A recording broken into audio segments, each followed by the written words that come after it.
Hello learners of all ages, my name is Mr. Montgomery. I teach 4th and 5th grade math, and today we're going to be learning about polygons.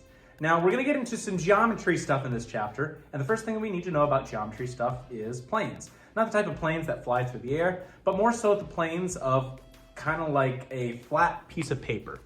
Flat piece of paper is a plane. It has length, it has width, and it's completely flat and only has 2 dimensions. Now, different types of shapes can fit on 2-dimensional planes, and these are examples of plane figures. Now, your book gives a specific definition of what a plane figure is.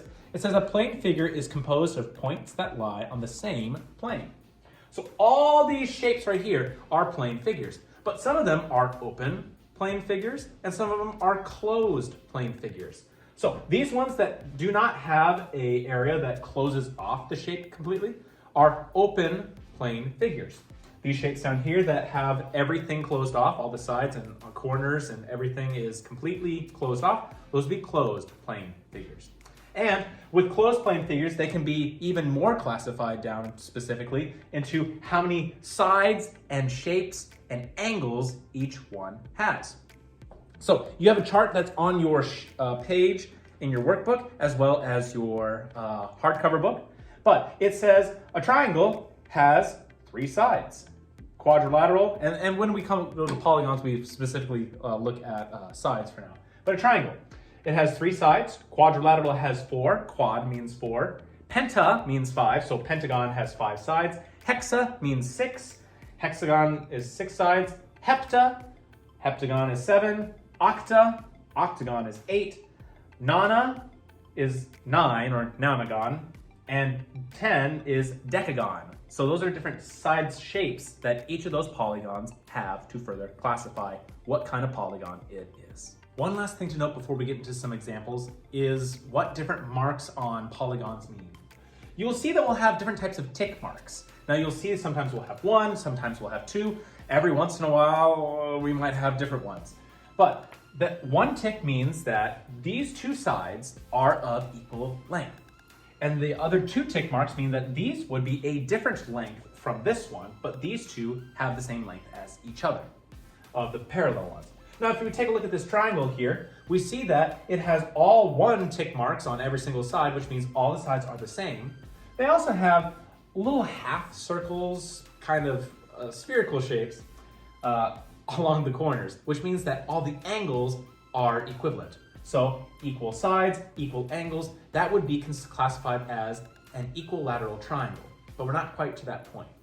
What they're trying to say is that if a polygon has all the sides the same and all the angles are the same, that's something called a regular polygon.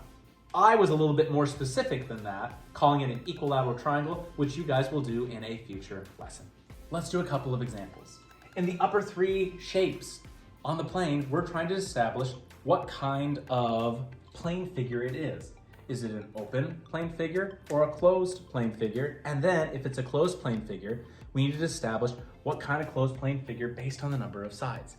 So first one, is it an open closed figure or a closed, is it an open plane figure or a closed plane figure? It's open, so I can label it as open plane figure.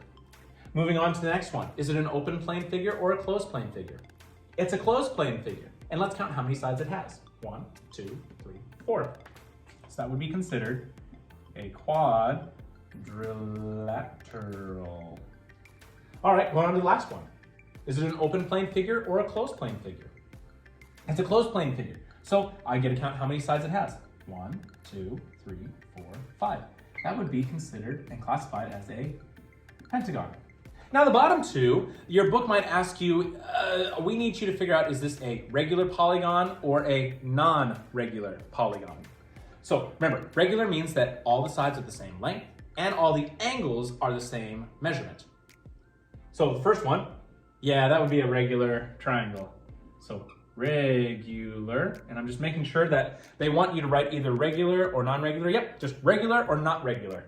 Second one, we have another triangle. Has 2 sides the same, does not have that 3rd side the same, and none of the angles are equivalent to each other. So we would put not regular. All right, my 5th grade friends, if we take a look at page 257, you'll see that we'll be doing practice problems number 2, 4, and 5. For practice problem number 2, it says classify the figure. You're trying to figure out, first off, is it an open plane figure or a closed plane figure? And if it's a closed plane figure, count the number of sides to tell what kind of polygon it is. For number 4 and 5, the directions say, tell whether the polygon is regular or not regular. Again, a regular polygon has all the sides that are the same and all the angles that are the same measurement as well. If you have any questions about polygons, please let me know when you come to class tomorrow.